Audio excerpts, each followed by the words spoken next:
The two Toyotas continued to have their own close-fought battle at the front of the Le Mans 24 Hours, with Keisuke Nakajima's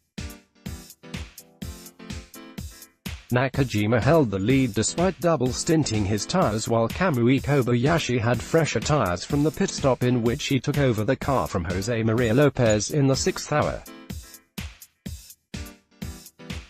The two ended up trading fast lap times after Kobayashi took tenths out of Nakajima's lead and got within 2 seconds of Nakajima following the conclusion of a slow zone after Juan Pablo Montoya's crash in the previous hour.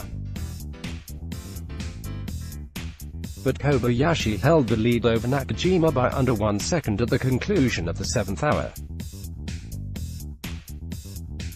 The Privateer LMP1 field has largely become strung out, with SMP Racing's Matevos Isakian continuing to keep a lonely third place. The two Rebellion Racing R-13s of Gustavo Menezes and ex-Porsche LMP1 driver Neil Yarni continue in 4th and 5th. Surviving LMP1 machines below 5th are all mired among the lower classes, with the two Manor Ginettas in 16th and 19th with Charlie Robertson's Renger van der Zande's Dragon Speed BR1 spent the majority of the hour in the pit lane following a skate across the Dunlop chicane and dropped from 6th to 54th overall. Jenson Button continues in The 2009 Formula One World Champion has lapped comparatively well to the best Privateer LMP1 lap times.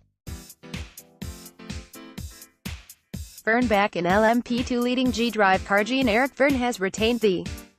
lead gap at the end of the hour was inflated by the slow zone for Paul Dallalana's stranded Aston Martin at the Porsche curves, with Verne's lead standing at 1:43 over Lapierre on his 104th lap.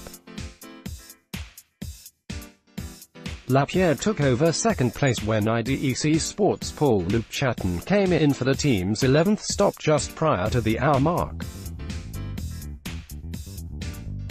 Chatton, who qualified the IDEC driver, then continued to chip away at Roman Rusinov prior to the Russian completing a triple stint and handing over to Verne,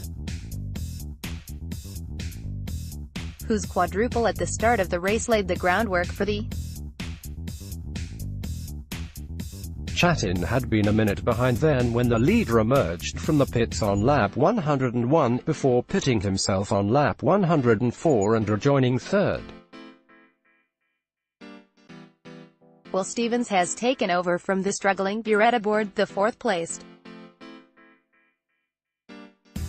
Tristan Gaumendy remains the first car off the lead lap in 6th position in the a 1, 2, 3 in the GTE Pro category, with the Michael Christensen extended his lead out from 2 meters to 2 meters 30s at the wheel of the pilot, and Gian Maria Bruni were both able to pass the Dirk Mullers. The second BMW that ran as high as 5th in the hands of Antonio Felix da Costa was forced to spend 7 minutes in the garage for a front left damper change, dropping it all the way down to 13th in class behind both Aston Martins. Also hitting trouble was the GTEM is still being controlled by the